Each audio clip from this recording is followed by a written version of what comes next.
یہ بات 100% یقین سے کہی جا چکی ہے کہ دراصل اس میں حکومت پاکستان شریک تھی. حکومت پاکستان کی مرضی کے بغیر ایسا نہیں ہو سکتا تھا, حکومت پاکستان کی اجازت کے بغیر ایسا نہیں ہو سکتا تھا. حکومت پاکستان میں ظاہر وزیر اعظم بھی شامل ہے اور خود جنرل ہیڈ کوارٹرز بھی شامل ہے, کیونکہ جنرل راحیل شریف نے جب یہ پوزیشن سنبھالی وہ ان کے چیف آف آرمی اسٹاف کی ریٹائرمنٹ کے چند مہینے کے اندر کی بات ہے. متعلقہ قوانین ہیں جو کہ ان کو پابند کرتی ہیں اس قسم کی کسی بھی ملازمت کو ایکسیپٹ کرنے کے حوالے سے, لیکن اس میں پورا ایک پروسیس ہوا تھا. اس پروسیس کو بھرپور انداز میں ہماری ہی اس پروگرام میں وزیر دفاع جناب خواجہ محمد آصف نے ڈیفائن کیا تھا.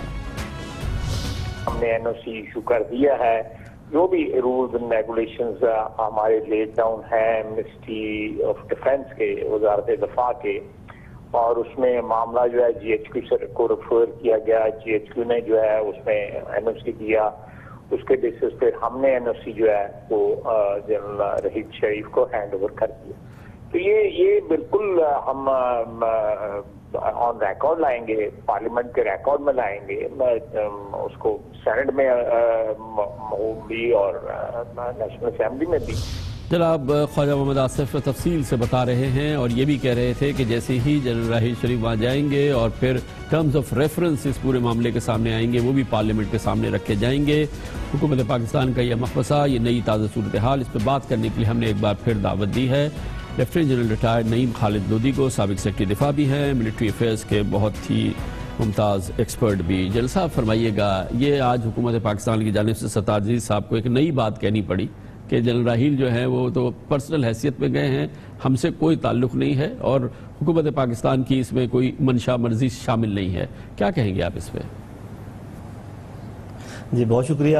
اگر آپ اجازت دیں تو این او سی کی جو لیگل حیثیت ہے اس کے متعلق بات کرنے سے پہلے میں دو باتیں ناظرین کے اور آپ کے علم میں لانا چاہوں گا.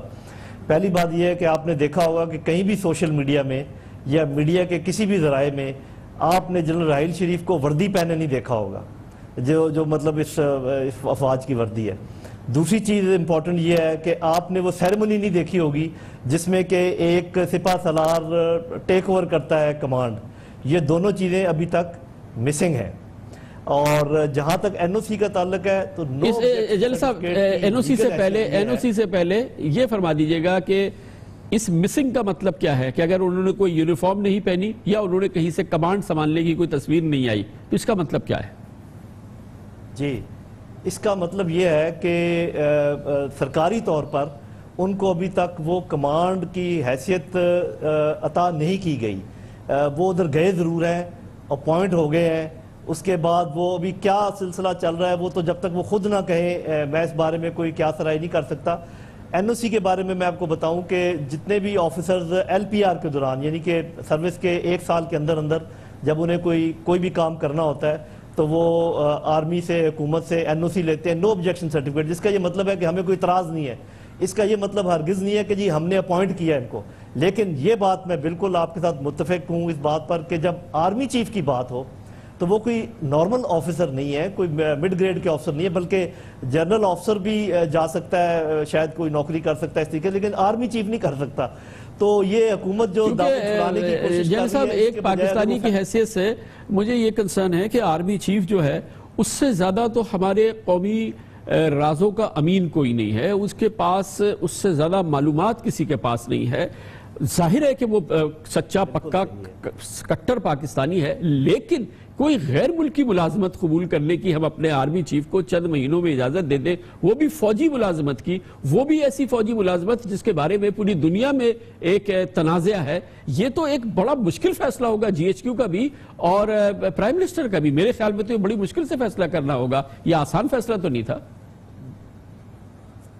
بہت مشکل فیصلہ تھا, اس میں کوئی شک نہیں ہے. اور میں تو چونکہ پولیٹیکل اینالسٹ ہوں نہیں, لیکن پھر بھی مجھے ایک چیز کا شک پڑتا ہے, میں آپ کے ساتھ شیئر کر لیتا ہوں کہ ہو سکتا ہے کچھ لوگ چاہتے ہو کہ وہ یہاں سے چلے جائیں, کیونکہ جو ایک ان کو فیم یہاں پر حاصل تھا, جس طریقے سے ان کو پذیرائی تھی عوام کے ساتھ, جو اس کا کانٹیکٹ تھا, تو شاید کچھ لوگوں کا یہ خیال تھا کہ ان کا باہر جانا ہی اچھا ہے. یہ میرا اندازہ ہے, غلط ہو سکتا ہے. ایک اور بات جس کا آپ نے ذکر کیا ہے وہ یہ ہے کہ دیکھیں پولیٹیکل کنٹرول اس فوج کا بہت اہم چیز ہے کہ اس کو کنٹرول کون کرے گا. جو امریکن جب صدر آئے انہوں نے صاف کہہ دیا کہ جی یہ ایران کے اثر رسوخ کو روکنے کے لیے ہے. اس میں کوئی انہوں نے بات چبائی نہیں, چھپائی نہیں. جو فرما روا ہیں سعودی عرب کے, انہوں نے صاف کہہ دیا یہ کس لیے ہے. تو میرا خیال ہے اس قسم کا ابہام تو اب یہ بالکل نہیں رہا کہ یہ فوج ہے کس لیے. اگر یہ بھی کہا جائے کہ یہ ٹیررزم کو فائٹ کرنے کے لیے, تو ٹیررزم کی تو ابھی تک یو این نے کوئی ڈیفینیشن ہی نہیں دی ہے کہ ایک ملک کے ٹیررسٹ جو ہیں وہ دوسرے ملک کے آزادی پسند لوگ ہیں. مثال کے طور پہ حماس جو ہے, اگر وہ کوئی اس کو ٹیررزم کہتا ہے, وہ کہتے ہیں ہم فلسطین کی آزادی کے لیے کام کر رہے ہیں. کشمیری جو آزادی پرست لوگ ہیں ان کو کچھ لوگ ٹیررسٹ کہتے ہیں اور کچھ لوگ کہتے ہیں کہ وہ آزادی پسند ہے, ہم بھی ان کے ساتھ شامل ہیں. یہ افغان طالبان اپنے ملک کو سے ہٹانا چاہ رہے ہیں غیر ملکی فوجوں کو, وہ کہتے ہیں جی وہ ٹیررسٹ ہے. تو ٹیررزم کی تو کوئی ڈیفینیشن ہی نہیں ہے. اور اب جو وہاں پر بہت بڑی گیم چل رہی ہے, اس گیم سے ہمیں نکل جانا چاہیے جتنی جلدی ہو سکتا ہے. اور میرا خیال یہ ہے کہ بڑا اچھا موقع ہے کہ جب ابھی وزراء دفاع کو انہوں نے نہیں بلایا, اس کے ٹرمز اینڈ کنڈیشنز نہیں طے ہو گئے, تو میرا خیال اس ڈیلے کا فائدہ اٹھاتے ہوئے یا اس تنازع کا فائدہ اٹھاتے ہوئے جو بھی قطر اور سعودی عرب کا ہو گیا اور ایران کا جب انہوں نے نام لے دیا ہے, تو میرا خیال چونکہ جنرل راحیل شریف نے نہ وردی پہنی ہے نہ کمانڈ ٹیک اوور کی ہے, تو صاف ظاہر ہے میں تو زیادہ باتوں کو اندر سے نہیں جانتا, لیکن جو سطحی طور پہ انفارمیشن ہے اس کے تحت اگر مجھ سے کوئی پوچھے تو میں یہی سجیسٹ کروں گا کہ جتنی جلدی ہو سکتا ہے واپس آ جائیں, اپنے ملک کی خدمت کریں. یہاں بہت مواقع ہیں ٹیررزم کا, اگر انہوں نے ایڈوائزر بننا ہے پرائم منسٹر کا ایڈوائزر بنے ٹیررزم کا. یہاں پر ابھی ٹیررزم ختم نہیں ہوا, اور اگر وہاں سعودی عرب میں رہنا بھی ہے تو میں یہ سجیسٹ کروں گا کہ بجائے اس کے کہ فوج کی کمانڈ سنبھالیں, ایسی فوج کی جو کہ ایک ہودج پودج فوج ہے, جن کی زبان ایک نہیں ہے, جن کے ویپن ایک نہیں ہے, جن کی ٹیکٹکس ایک نہیں ہے, جن کی اسٹریٹجی ایک نہیں ہے, اس کے بجائے وہ ایڈوائزر بن جائیں شاہ کے آن ٹیررزم یا ملٹری میٹرز, وہ بہت اچھا ہوگا. یہ میری رائے ہے, باقی آگے جیسے حکومت کی مرضی ہے. لیکن کیا وجہ ہے جل صاحب, یہ اس کا اناؤنسمنٹ بڑا فن فیئر کے ساتھ کر دیا گیا, 37 کنٹریز کا فوجی اتحاد, اور یہ فوجی اتحاد جس کو ویسٹرن میڈیا میں کچھ لوگوں نے مسلم نیٹو بھی کہنا شروع کر دیا, اور پھر یہ تمام چیزیں بھی ہو گئیں, اور پھر جیسے کہ بھی آپ نے فرمایا کہ اس کی بیسکس بھی ابھی تک سامنے نہیں آئی ہیں. تو یہ کیا شو کرتا ہے اس پورے معاملے کے حوالے سے؟ دیکھیں خان صاحب, میں آپ کو بالکل ملٹری پوائنٹ آف ویو سے ایک بات بتاتا ہوں کہ سیکنڈ ورلڈ وار کے بعد صرف 2 اتحاد ایسے بنے جو کامیاب ہوئے ہیں. ایک ہے نیٹو کا اتحاد, ایک ہے وارسا پیکٹ. اور وہ جس طریقے سے بنے ہیں وہ ہم جانتے ہیں کہ انہوں نے ایک جیسے ویپن لینے کی کوشش کی, اپنی ٹیکٹکس, اپنی ٹریننگ کو, کہ انٹر آپریبلٹی ایک لفظ ہوتا ہے جس میں یہ کہ زیادہ تر فوجیں مل کر کوئی کام کر سکیں, اس کا وہ ہوا. تو وہ 2 ایک کامیاب اتحاد تھے کسی حد تک, اس میں وارسا پیکٹ تو اب نہیں رہا. تو یہ اتحاد بنانا کوئی آسان کام نہیں ہے. یہ ایسے نہیں ہوتا کہ 4 اور 2 اور 4 اکٹھے ہو جائیں 8 ہو گئے تو یہ ایک فوج بن گئی. اور یہ جو آپ نے بات کہی ہے اس کا فین فیئر, اس میں ایک بہت خطرہ چھپا ہوا ہے, اور وہ میں آپ کے اس کی نشاندہی کر دیتا ہوں. آج اگر ایک فوج کو نام دے دیا جائے ایک اسلامی فوج, اور وہ ہو ہودج پودج, اور اس کے اچھے طریقے سے ٹریننگ نہ ہوئی ہو, اچھے طریقے سے امپلائمنٹ کا انداز نہ ہو, اور اس کی پٹائی کروا دی جائے کسی دشمن کے سے, تو آپ یہ دیکھیں کہ اسلام کا نام کتنا کٹے گا اور پاکستان کا نام کتنا خراب ہوگا. یہ اس کے اندر ایک سازش بھی ہو سکتی ہے. تو میں یہ سمجھتا ہوں کہ ہر لحاظ سے, ایران سعودی عرب کے لحاظ سے, قطر سعودی عرب کے لحاظ سے, ٹیررزم کی ڈیفینیشن نہ ہونے کے لحاظ سے, ٹیررزم کا یہ پتہ نہ ہونا کہ کہاں پر یہ فائٹ کیا جائے گا, اور یہ خدشہ ہونے کے لحاظ سے کہ کہیں ان کو کسی ایسے مدبھیڑ میں کہیں ہزیمت نہ اٹھانی پڑ جائے, میں یہ برملا کہوں گا کہ جتنی جلدی ہو سکتا ہے جنرل صاحب واپس آ جائیں. بہت بہت شکریہ جنرل نعیم خالد لودھی. بہت دل سے التجا کر رہے تھے, ریکویسٹ کر رہے تھے جنرل رحیل شریف سے کہ انہیں واپس آ جانا چاہیے. ابھی انہوں نے وہاں کوئی یونیفارم بھی نہیں پہنی ہے, کوئی ان کو پراپر کمانڈ بھی نہیں دی گئی ہے. پاکستان کے لیے بہت شدید مسئلے ہیں. جنرل رحیل شریف کو چاہیے کہ واپس آ جائیں. اگر دہشت گردی کے خلاف ہی انہیں جنگ لڑنی ہے یا اپنی اس جدوجہد کو جاری رکھنا ہے تو وہ مشیر بن جائیں وزیر اعظم کے. کمرشل بریک, اور اس کے بعد ذکر کرتے ہیں جیسے کہ ہم نے آپ کو پہلے بھی بتایا کہ جے آئی ٹی کے معاملات حکومت کے موافق نہیں ہے. جو تبصرے آ رہے ہیں, جو اشارے آ رہے ہیں سپریم کورٹ آف پاکستان کے, وہ حکومت کے حق میں نہیں ہے. حالات اچھے دکھائی نہیں دیتے. حکومت کا اس پوری صورتحال پہ کیا عمل ہوگا, اگلا قدم کیا ہو سکتا ہے, یہ ہم پوچھتے ہیں حکومتی ایک شخصیت سے چھوٹے سے وقفے کے بعد.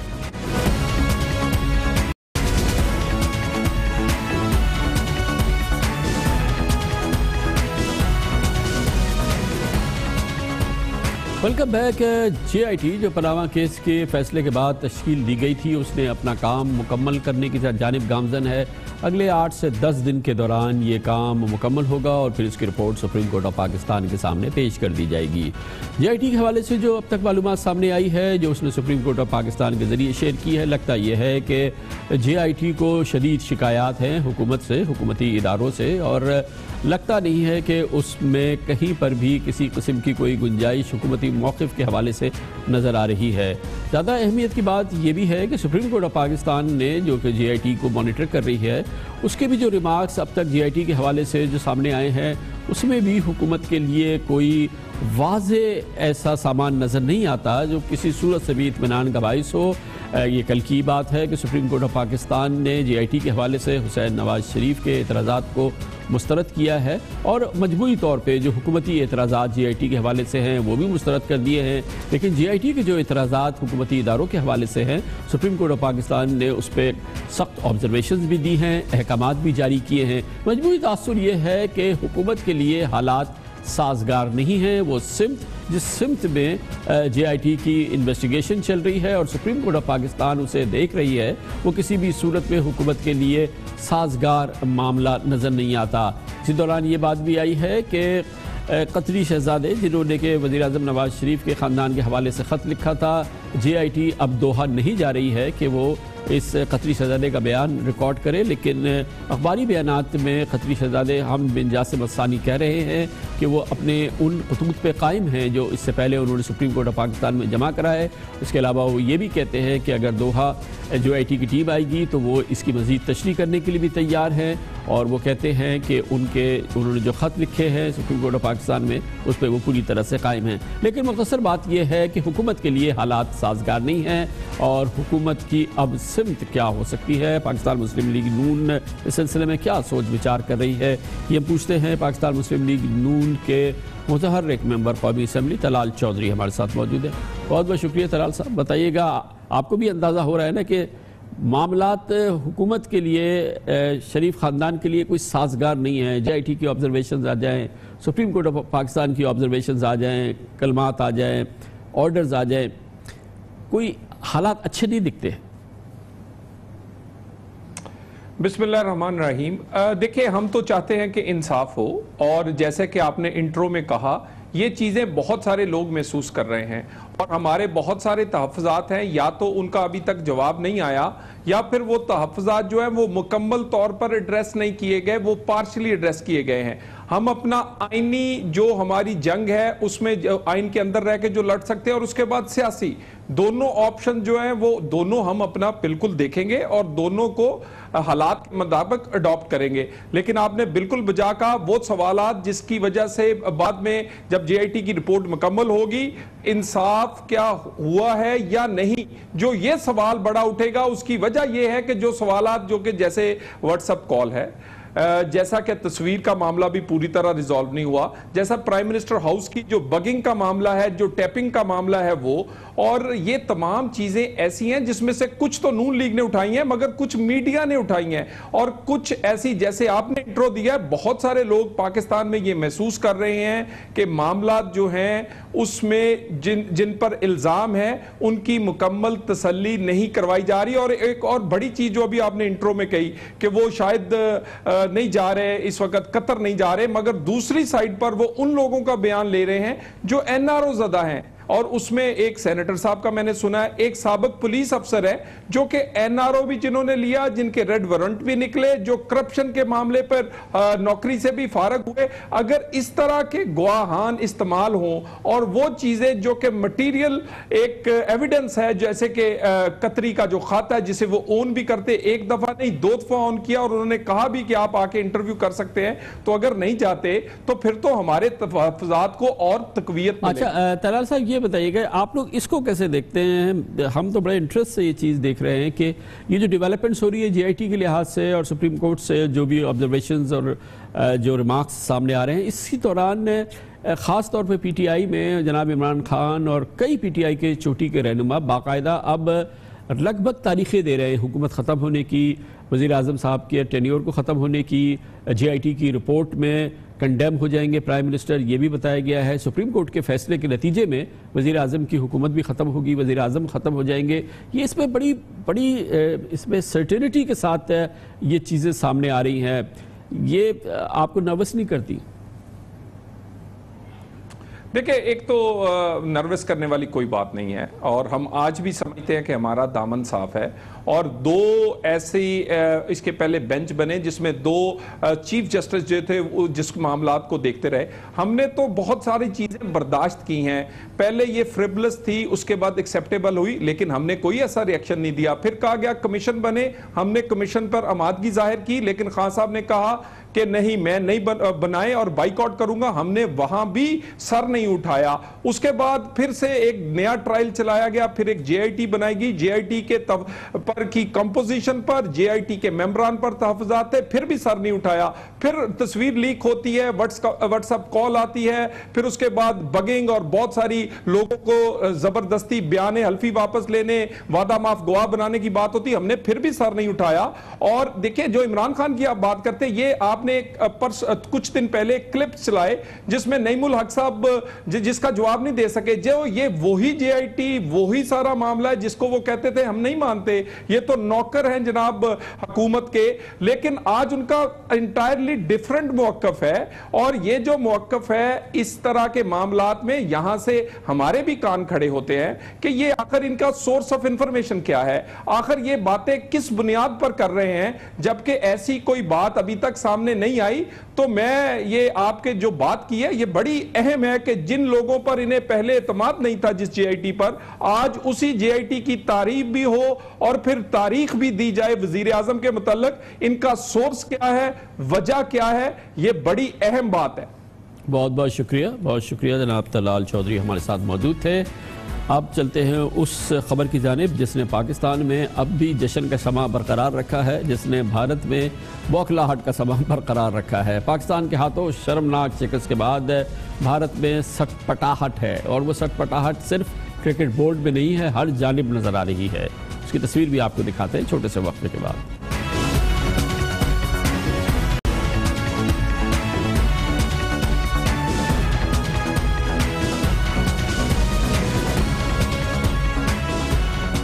ویلکم بیک ہے۔ پاکستان میں جشن جاری ہے، تمام پاکستانی کھلاڑی جو اپنے اپنے شہروں میں ہیں، اپنے اپنے انداز سے وہاں کے شہری جشن منا رہے ہیں، خوشیاں منا رہے ہیں۔ ان کھلاڑیوں کو جس طریقے سے بھی ساتھے ہیں، گریٹ کر رہے ہیں، ان کو ٹریٹ کر رہے ہیں، اور ان کے ساتھ اپنا ٹائم گزار رہے ہیں۔ بہترین اس وقت سماں ہے پاکستان کے مختلف شہروں میں، لیکن پاکستان کے بازو میں، پاکستان کا ہمسایہ بھارت میں اس شرمناک شکست کے بعد نہ صرف یہ کہ بھارتی میڈیا بھرپور سٹپٹاہٹ کا شکار ہے، بھارتی کرکٹ بورڈ میں بھوچال ہے، اور اس کے ساتھ ہی بھارتی کوچ انل کمبلے نے استعفیٰ دے دیا ہے۔